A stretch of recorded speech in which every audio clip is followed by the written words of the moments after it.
नमस्कार। आज हम बात करेंगे अनुसूची। प्राथमिक तथ्य एकत्रित करने की सबसे प्रसिद्ध सब सबकी पसंदीदा प्रविधि है, जिसको अक्सर हमारे अनुसंधानकर्ता अपने रिसर्च में प्रयोग करते हैं। वर्तमान समय में अगर हम देखते हैं भारत के अंदर, तो ज़्यादातर लोग अनुसूची का ही प्रयोग कर रहे हैं, क्योंकि इसके ज़रिए हम प्रत्यक्ष रूप से उत्तरदाता के सामने रहते हैं। अनुसूची प्रविधि के ज़रिए हमको बहुत सारी जानकारियाँ जो अवलोकन के माध्यम से भी मिल जाती हैं, इसलिए एक बहुत अच्छी प्रविधि कही जाती है। मैं doctor Arvind Bansal, associate professor BCB.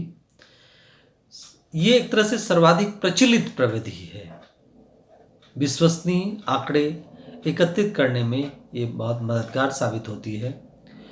अनुसूची प्रायः ऐसे प्रश्नों के समूह का नाम है जिन्हें एक साक्षात्कारकर्ता अन्य व्यक्ति के से आमने सामने की स्थिति में पूछता है और उनके उत्तर स्वयं भरता है। ये गुडेन हार्ट ने कहा, अर्थात मतलब अनुसंधानकर्ता उत्तरदाता के सामने रहता है, उससे बातचीत करता है और सारे उत्तर खुद भरे जाते हैं। अनुसूची औपचारिक तथा मानक अनुसंधानों में प्रयोग किए जाने वाला एक ऐसा उपकरण है जिसका प्रमुख उद्देश्य बहुस्तरीय गुणात्मक आंकड़े संकलन करने में सहायता प्रदान करता है, ऐसा यंग साहब कहते हैं। यानी एक तरह से औपचारिक तथा मानक अनुसंधानों में इसका प्रयोग किया जाता है और इसमें अनुसंधानकर्ता को काफ़ी हद तक सहूलियत रहती है।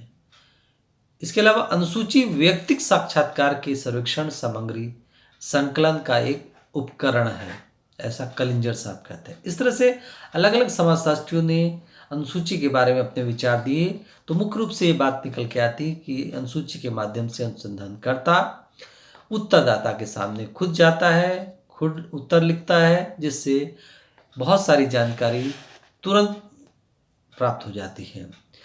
अगर हम इसकी करैक्टरिस्टिक्स को, इनकी विशेषताओं को ध्यान देते हैं विभिन्न समाजशास्त्रियों द्वारा कही गई बातों के आधार पर, तो हमको एक बात समझ में आती है कि इसमें प्रश्नों की एक तालिका उचित क्रम में बनी होती है। इसका एक इम्पॉर्टेंट बिंदु ध्यान में देखा जाता है कि अनुसूची में की एक विशेषता यह है कि सारी प्रश्न एक तालिका में बने रहते हैं और उचित क्रम निश्चित रहता है। इसके साथ साथ अनुसूची की एक विशेषता यह है कि ये सरल होनी चाहिए, यानी सरल प्रकृति की होनी चाहिए, चूँकि अनुसंधानकर्ता खुद उत्तरदाता के सामने रहता है। ऐसे में अगर सरल नहीं होगा और जरा सा भी क्लिष्ट होगा तो उत्तरदाता को समझाने में परेशानी होगी, ऐसे में वो उत्तर नहीं देगा। इसलिए सरल और स्पष्ट प्रश्न होने चाहिए ताकि खुद भी समझे और उत्तरदाता के भी समझ में आना चाहिए। इसके अलावा इसका आकार इतना बड़ा भी नहीं होना चाहिए और उतना छोटा भी नहीं होना चाहिए कि बहुत सारी डाटा, अगर छोटा होगा तो बहुत सारा डाटा नहीं मिल पाएगा, बहुत बड़ा होगा तो उत्तरदाता बार बार परेशान होगा। इसलिए ये इसका आकार भी सीमित होना चाहिए। सही संदेश वाहन, खासकर जब अनुसूची की बात करते हैं, क्योंकि हम आमने सामने रहते हैं, तो ऐसे में सही जानकारी, सही कम्युनिकेशन हो जाता है और उत्तरदाता से समस्त प्रश्नों का उत्तर प्राप्त हो जाता है। सही प्रत्युत्तर, एक तरह से अनुसंधानकर्ता जब उस फील्ड में जाता है, लोगों से बातचीत करता है, तो प्रश्नों को सही ढंग से समझा सकता है। ऐसे में उससे सही तरह से उत्तर प्राप्त होने में मदद मिलती है। इसके साथ साथ अनुसूची में कुछ क्रॉस प्रश्नों को भी रखा जाता है, क्योंकि हम सामने रहते हैं और ऐसे में कोई प्रश्न का उत्तर अगर उत्तरदाता देता है तो उससे संबंधित ही क्रॉस प्रश्न पूछे जाते हैं, जिससे कि अनुसंधान का उद्देश्य भी पूरा हो जाता है।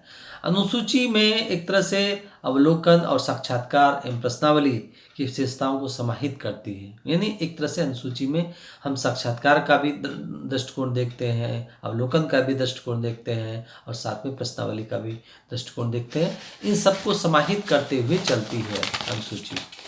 अब इसके अगर हम इसी से जुड़े हुए कुछ बिंदु पे ध्यान देते हैं, उद्देश्यों पे ध्यान देते हैं, तो एक तरह से प्रामाणिक एवं वस्तुनिष्ठ सूचनाएं एकत्र की जाती है, इसके इसलिए अनुसूची बनाई जाती है। इसके पीछे ये भी दृष्टिकोण रहता है कि इसके जरिए प्रामाणिक तथ्य एकत्रित हो जाता है, क्योंकि हम खुद उत्तरदाता के सामने रहते हैं।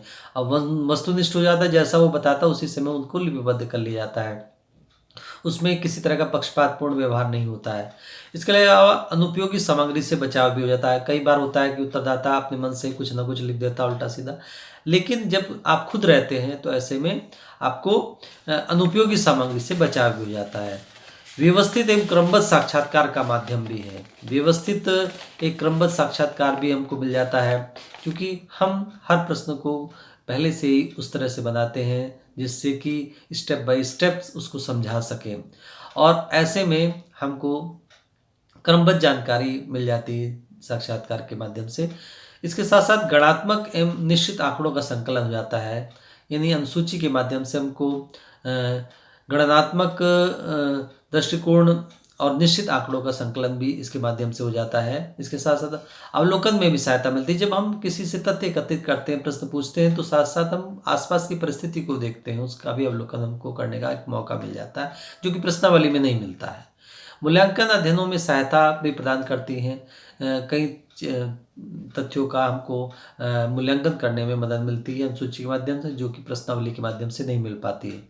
अध्ययन को अधिक गहन बनाने में भी खासकर अनुसूची एक महत्वपूर्ण मदद प्रदान करती है। इसलिए कहा जाता है कि अनुसूची एक अच्छी प्रविधि कही जा सकती है। इसके साथ साथ ये अध्ययन को वैज्ञानिक बनाने में भी मदद करती है। अध्ययन को जितना अधिक अनुसूची के माध्यम से वैज्ञानिक बनाया जा सकता है, उतना प्रश्नावली के माध्यम से नहीं। सूचनाएं अधिक विश्वसनीय इसलिए भी होती हैं क्योंकि हम सामने खुद रहते हैं, इसलिए हमने सूचना इकट्ठी की है, तो इसलिए हम अनुसंधानकर्ता को ज़्यादा विश्वास होता है। इसके साथ साथ वस्तुनिष्ठ आलेखन एवं अनिवार्य सूचना संकलन में भी अनुसूची एक अच्छी प्रविधि के रूप में आती है। इसलिए हमको इसका एक ये उद्देश्य भी है कि इसलिए हम अनुसूची का प्रयोग करते हैं। अब हम यहाँ पर ये बातें करते हैं कि अनुसूची के माध्यम से हमको कई सारी ऐसी जानकारी मिलती है जिनका प्रयोग हम अनुसंधानकर्ता करता है, और उसके ज़रिए उसको तथ्य एकत्रित हो जाते हैं। अब इसके बाद बात आती है इसकी निर्माण की प्रक्रिया। निर्माण की प्रक्रिया में हम देखते हैं कि सबसे पहले किसी भी अनुसूची को बनाने के लिए समस्या का ज्ञान होना जरूरी है। समस्या का ज्ञान जब तक नहीं होगा अनुसंधानकर्ता को, तब तक वो प्रश्नों को तैयार नहीं कर सकता है। इसलिए टॉपिक क्लियर होना चाहिए। टॉपिक के हर एंगल से समझने की आवश्यकता होती है। टॉपिक में क्या चीज़ पूछी गई है, क्या चीज़ समझी गई है, किस क्षेत्र का अध्ययन किया गया है, और उस क्षेत्र के लोगों की सोच कैसी है, उस क्षेत्र का इतिहास क्या है। जब हमको टॉपिक अच्छी तरह से समझ में आ जाता है, उसके बाद ही हम इस निर्माण की प्रक्रिया में आगे बढ़ सकते हैं। इसके बाद बात आती है प्रश्नों की रचना। प्रश्नों की रचना में हम वास्तविक प्रश्नों की रचना विशेष रूप से हम करते हैं, जो कि रियल में टॉपिक से रिलेटेड हैं।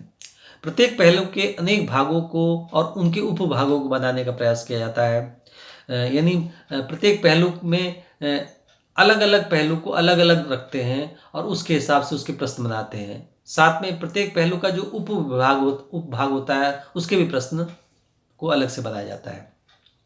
कुछ जानकारी हम प्रत्यक्ष प्रश्नों से ना होकर उन्हें अप्रत्यक्ष प्रश्नों द्वारा की जाती है। बहुत सारी ऐसी जानकारी होती है कि प्रत्यक्ष हम किसी से नहीं पूछ सकते, लेकिन हम अप्रत्यक्ष प्रश्न बनाकर वो जानकारी प्राप्त कर सकते हैं। साथ में ये भी होना चाहिए कि प्रश्नों की भाषा ये भी निर्माण करने में ध्यान दी जाती है।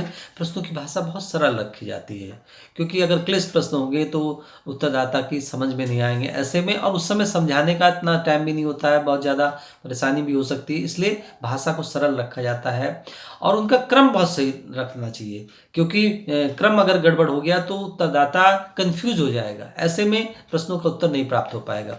इसके बाद बात आती है प्रश्नों की वैधता की भी जांच बहुत अति आवश्यक है। जब प्रश्न तैयार कर लिया जाए तो उसके बाद जो सैंपल एरिया है उसमें से कुछ लोग को सेलेक्ट करके उनसे प्रश्नों के उत्तर प्राप्त करने का प्रयास करना चाहिए।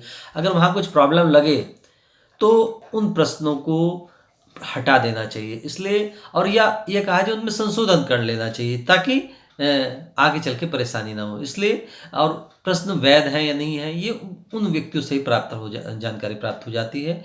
इसके बाद अब बात आती है अनुसूची की जो बाह्य आकृति है, ये इसका भी विशेष ध्यान रखने की ज़रूरत है कि जो आकर्षक कागज़ पे होनी चाहिए। हालांकि अनुसंधानकर्ता खुद रहता है लेकिन फिर भी उत्तरदाता के सामने वो अनुसूची रहती है। ऐसे में हम ये कह सकते हैं कि इस बात का भी ध्यान रखना चाहिए कि कागज़ अच्छी क्वालिटी का हो। साथ में वो उसका जो साइज़ है वो 8.5 गुणा 11 इंच साइज़ का पेपर होना चाहिए और प्रिंटिंग बहुत अच्छी होनी चाहिए, क्योंकि अगर कोई शब्द पढ़ने में नहीं आया और उस समय परेशानी होगी। इसलिए ज़रूरी है कि छपाई भी अच्छी होनी चाहिए। इसके अंदर का जो दृष्टिकोण होता है, इसके अंदर का मतलब अंतर्वस्तु होती है। खासकर हम अनुसूची की बात अगर करते हैं तो उसका जो प्रारंभिक भाग, एक जो पहला पार्ट होता है, वो अनुसंधानकर्ता उत्तरदाता की सामान्य जानकारी से संबंधित, उसका नाम क्या है, उसकी जाति क्या है, उसका आयु क्या है, उसकी आय क्या है, उसके परिवार में कितने लोग हैं, उसका धर्म क्या है, इससे संबंधित डिटेल में जानकारी शुरुआत में होनी चाहिए। इसमें विशेष ध्यान रखने की जरूरत है। बहुत सारे ऐसे प्रश्नों की रचना उसमें नहीं करनी जिससे किसी की धार्मिक भावनाओं को ठेस पहुंचे। इसके बाद मुख्य भाग आता है जो आपकी समस्या से रिलेटेड है। उस भाग में प्रश्नों की रचना की जाती है। इसमें विभिन्न पहलुओं के प्रश्नों को एक जगह, दूसरे पहलू के प्रश्नों को दूसरी जगह, एक पहलू से जुड़े हुए उपभाग के प्रश्नों को भी एक जगह रखा जाता है ताकि आगे चल के कोई कंफ्यूजन न हो। इसके लिए साक्षात्कारकर्ता के लिए भी कुछ निर्देश भी दिए जाते हैं, बल्कि जो डाटा कलेक्शन करने जाता है उसके लिए एक तरह की ट्रेनिंग की भी ज़रूरत पड़ती है। तो ये भी प्रत्येक शेड्यूल में छपवा दिया जाता है ताकि उत्तरदाता से जानकारी प्राप्त करते समय इंटरव्यू लेने वाले को भी इन सब तरह की सावधानियों को बरतना चाहिए। इसलिए अतिरिक्त सूचना भरी जानी, कई बार होता है कि सर्वे करने वाला, जो अवलोकन करने वाला व्यक्ति होता है, बहुत सारी जानकारियाँ उत्तरदाता से नहीं प्राप्त करता बल्कि वहाँ के माहौल से प्राप्त कर लेता है। तो इन अतिरिक्त जानकारियों को वो भर सकता है। अब इसके बाद आती है प्रकार। इसके प्रकार यानी जिसमें हम अनेक प्रकार देख सकते हैं। एक तो प्रकार है अवलोकन अनुसूची। अवलोकन यानी ऑब्जर्वेशन शेड्यूल। जैसा कि नाम से स्पष्ट है, जब अनुसंधानकर्ता किसी क्षेत्र का अवलोकन कर, किसी व्यक्ति से न पूछकर किसी क्षेत्र का अवलोकन करके किसी प्रक्रिया का, किसी घटना का, किसी परिस्थिति का जानकारी हासिल करता है और प्रश्नों का उत्तर अपने हिसाब से भर लेता है। जैसा वो देखता है घटना के बारे में, जैसा वो ऑब्जर्व करता है, जैसा उसकी आंखें देखती हैं, महसूस करती हैं, उसके आधार पर प्रश्नों का उत्तर भर लेता है। इस दौरान ये भी देखा जाता है कि अध्ययन को एक तरह से अवलोकन अनुसूची अध्ययन को काफ़ी हद तक वैज्ञानिक बनाने में मदद करती है। इसमें जो सूचनाएं हैं वो काफ़ी हद तक विश्वसनीय इसलिए भी मानी जाती है कि अनुसंधानकर्ता खुद उस समय सामने रहता है। ऐसे में जो उसको दिखाई देता है वो वास्तव में वो सही मान सकता है, उसको विश्वसनीय मान सकता है। इसमें कोई मीडिएटर नहीं। अगर मीडिएटर भी है तो वो सर्वेयर है, उसकी ट्रेनिंग बाकायदा हुई है। इसके जरिए इसमें वस्तुनिष्ठ आलेखन का भी दृष्टिकोण दिखाया जाता है और अनिवार्य सूचनाओं के संकलन में एक तरह से मदद भी मिलती है। इसके बाद बात आती है मूल्यांकन अनुसूची। मूल्यांकन अनुसूची यानी रेटिंग शेड्यूल सूचनादाताओं के मतों का, उसके राय का, उसकी रुचि का, उसकी मनोवृत्तियों का और विचारों में पाई जाने वाली विभिन्न भिन्नताओं का पता लगाने का प्रयास किया जाता है। इसके जरिए एक तरह से सोशियोलॉजी में, साइकोलॉजी में या फिर एजुकेशन में इस तरह के पैमाने का निर्माण किया जाता है जिसमें से किसी एक सामाजिक घटना या पहलू के बारे में पक्ष विपक्ष के विचार और विभिन्न जातियों के समूह के बारे में सामाजिक दूरी का पता लगाने में इस पैमाने का प्रयोग किया जाता है। एक तरह से ये सामाजिक दूरी का पता लगाने में ये पैमाना एक तरह से मूल्यांकन अनुसूची ही है। हम जब साइकोलॉजिकल टेस्ट की बात करते हैं, जो उसमें प्रश्न बनाए जाते हैं, वो तो एक तरह से मूल्यांकन अनुसूची है। लोग का एटीट्यूड जानने का जो दृष्टिकोण है वो एक तरह से मूल्यांकन अनुसूची है। इसके बाद आती है संस्था सर्वेक्षण अनुसूची, इंस्टीट्यूशन सर्वे शेड्यूल। जैसा कि नाम से स्पष्ट है, जब संस्थाओं के बारे में जानना हो, संस्थाओं की प्रॉब्लम्स के बारे में जानना हो, उस समय ये अनुसूची का प्रयोग किया जाता है। संस्था का सर्वेक्षण अथवा इसकी विभिन्न समस्याएं इसके जरिए हमको पता चल जाती है। संस्था से संबंधित एक तरह से संपूर्ण जानकारी के लिए एक लंबी से चौड़ी लिस्ट तैयार की जाती ताकि उसके प्रत्येक पहलू को जानने का प्रयास किया जा सके। सरकारी संस्थाओं में के बारे में जानकारी हासिल करने के लिए इस शेड्यूल का प्रयोग किया जाता है। इसके ज़रिए हमको डिटेल में जानकारी प्राप्त हो जाती है। साक्षात्कार अनुसूची जो बहुत ही इम्पोर्टेंट या कहा जाए बहुत ही प्रसिद्ध अनुसूची कही जाती है। सूचनादाताओं से प्रत्यक्ष संपर्क करके, उनसे औपचारिक साक्षात्कार करके प्रश्नों का उत्तर प्राप्त करने से संबंधित दृष्टिकोण हम साक्षात्कार अनुसूची कहते हैं। प्रश्नों की रचना पहले से ही कर ली जाती है और साक्षात्कारकर्ता उन्हें सूचनादाताओं से पूछता है। साक्षात्कार को व्यवस्थित बनाने के लिए भी इसका प्रयोग किया जाता है, यानी एक तरह से इसको व्यवस्थित बनाने के लिए हम साक्षात्कार अनुसूची का प्रयोग करते हैं। इसके बाद बात आती है प्रलेखीय अनुसूची। जब बात की जाती है प्रलेखीय अनुसूची यानी डॉक्यूमेंट्री शेड्यूल, अनुसंधानकर्ता जब किसी व्यक्ति से न पूछ के किसी बुक्स के माध्यम से, किसी दस्तावेज के माध्यम से या किसी छपे हुए मटेरियल के माध्यम से जब प्रश्नों के उत्तर को भरता है तो उस तरह को प्रलेखीय अनुसूची के अंतर्गत कहते हैं। विभिन्न प्रकार के प्रलेखों की सूचनाएं एकत्रित करने के लिए किया जाता है। इसमें प्रकाशित ग्रंथ भी हो सकता है, पुस्तक भी हो सकती है, समाचार पत्र भी हो सकता है। इसके साथ साथ इसमें रिकॉर्ड भी हो सकता है, किसी की जीवन गाथा भी हो सकती है। अन्य लिखित सामग्री जो भी है उससे जब प्रश्नों का उत्तर लिखा जाता है तो वो प्रलेखीय अनुसूची के रूप में आता है। इस तरह से हम अनुसूची में बहुत तरह के प्रश्न भी तैयार करते हैं। कुछ खुले प्रश्न हो सकते हैं, जैसा कि हमने प्रश्नावली में देखा था, जिसमें अनुसंधानकर्ता उत्तरदाता को खुली तरह की छूट देता है, वो प्रश्नों के उत्तर उत्तरदाता से प्राप्त कर सकता है। कुछ ऐसे प्रश्न प्रतिबंधित प्रश्न भी हो सकते हैं जिसमें उत्तरदाता को छूट नहीं होती, उन्हीं ऑप्शंस में से उत्तर देना होता है। इसके साथ साथ कुछ मिश्रित प्रश्न भी हो सकते हैं जिसमें सूचना संबंधी हो सकते हैं, परामर्श संबंधी हो सकते हैं, विवेचनात्मक संबंधी हो सकते हैं। अर्थात प्रश्नों का उत्तर खुले में भी और बंद दोनों रूप में प्राप्त करने का प्रयास करता है। इसके साथ साथ दोहरे उत्तर वाले प्रश्न भी हो सकते हैं जिसमें दोहरे उत्तर प्राप्त हो सकते हैं, दोहरी जानकारी हो सकती है। कई बार बहुत सारे टॉपिक्स ऐसे होते हैं जिसमें कि प्रश्नों का उत्तर दोहरे रूप में प्राप्त करने की आवश्यकता महसूस होती है। इसके साथ कुछ बहुविकल्पी प्रश्न भी हो सकते हैं जिसमें कई तरह के ऑप्शन रहते हैं, उन प्रश्नों का उत्तर प्राप्त हो सकता है। कुछ श्रेणीबद्ध प्रश्न हो सकते हैं, जैसे कि हम कह सकते हैं कि आप किसी प्रश्न का उत्तर उसके क्रम के आधार पर दीजिए, 1 2 3 4 5 6, और उस तरह से उत्तरदाता उनके प्रश्नों को क्रम दे देता है अर्थात श्रेणीबद्ध रूप में दे देता है। तो इस तरह के प्रश्न भी बनाए जाते हैं। इसके बाद अगर हम बात करें अनुसूची में जो कुछ अच्छाइयाँ भी, कुछ इसके गुण भी हैं, एक तरह से हम इसके जरिए हमको प्रत्यक्ष संपर्क हम कर सकते हैं, हम प्रत्यक्ष संपर्क कर सकते हैं उत्तरदाता से। इसके जरिए जब हम प्रत्यक्ष संपर्क करते हैं तो बहुत सारी जानकारी जो कि प्रश्नावली में नहीं मिल पाती वो हमको अनुसूची के माध्यम से मिल जाती है। इसके बाद हमको सही प्रत्युत्तर का दृष्टिकोण भी दिखाई पड़ता है। ये इसकी अच्छाई है, हम प्रश्न करते हैं, उत्तर देता है, अर्थात जो भी कोई कन्फ्यूजन हो उसी समय उसको समाधान कर लेते हैं। प्रश्नों का सही और स्पष्ट उत्तर हमको प्राप्त हो जाता है। अगर कुछ उत्तर गलत भी होने लगता है तो उसको हम सही करने का प्रयास करते हैं, उस उत्तरदाता को क्लियर करते हैं। इसके जरिए हमको यथार्थ सूचनाओं की प्राप्ति भी होती है, जो वास्तविक सूचनाएं होती हैं जो कि हम सामने रहते हैं। इसके साथ साथ हम सूचना को लिखने की भी एक सुविधा रहती है। हमको बहुत सारे प्रश्नों के उत्तर तो उत्तरदाता से मिलते हैं, लेकिन आसपास के माहौल में जब हम अवलोकन करते हैं तो उस सूचना को भी हम लिपिबद्ध कर लेते हैं। एक तरह से कहा जाए अवलोकन की भी सुविधा इसके माध्यम से हमको मिल जाती है। इसके साथ साथ हमको कुछ निसंकोच टाइप के सूचनाएं भी प्राप्त हो जाती है। हमको वो सब जानकारी भी मिल जाती है जिन प्रश्नों का उत्तर हमको प्रश्नावली के माध्यम से नहीं मिल पाता या उत्तर देना नहीं चाहता, उन प्रश्नों को भी हम कर लेते हैं अपने विवेक के आधार पर। तो एक तरह से अनुसूची एक अच्छी प्रविधि कही जा सकती है, लेकिन इन सब के बावजूद भी कुछ कमियां भी हमको दिखाई पड़ती हैं। हम इसके जरिए एक सीमित क्षेत्र का ही अध्ययन कर सकते हैं, एक बड़े क्षेत्र का अध्ययन करने में हमको प्रॉब्लम आती है। अगर वो क्षेत्र पूरा जिला हो, पूरा मंडल हो, या पूरा प्रदेश हो, या पूरा देश हो, उस स्थिति में हमको अनुसूची प्रविधि का प्रयोग हम नहीं कर सकते। संपर्क की भी समस्या रहती है। जब हम किसी से संपर्क करने जाते हैं तय कर लिया जाता है, लेकिन जब वो वहाँ पहुँचे तो उसने मना कर दिया, आज हम नहीं आपके प्रश्नों का उत्तर देंगे, या मिले तो हम आपके प्रश्नों का उत्तर देंगे ही नहीं। तो ये संपर्क की एक समस्या अनुसूची में दिखाई पड़ती है।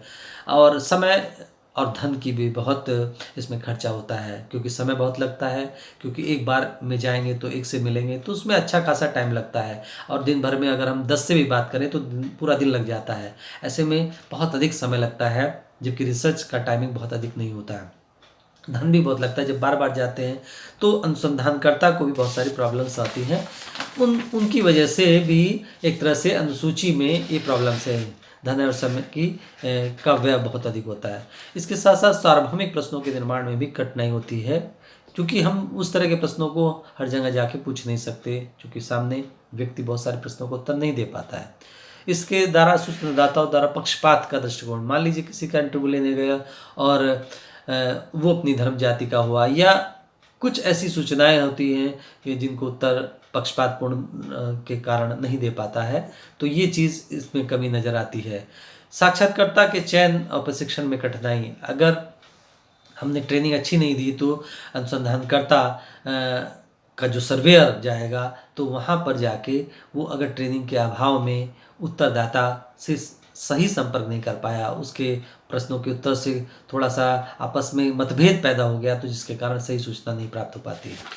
इन सब बातों के होते हुए भी अनुसूची एक अच्छी प्रविधि है प्रश्नावली की तुलना में, क्योंकि बहुत सारी समस्याएं जो प्रश्नावली में दिखाई पड़ी थी, उन सब का समाधान अनुसूची में किया जा सकता है। जब आप किसी के सामने रहते हैं तो बहुत सारी चीज़ों को समझा सकते हैं। हालांकि कुछ कमियां भी हैं, लेकिन उसके बावजूद भी प्रश्नावली की तुलना में भारत जैसे देश में अनुसूची एक अच्छी प्रविधि है।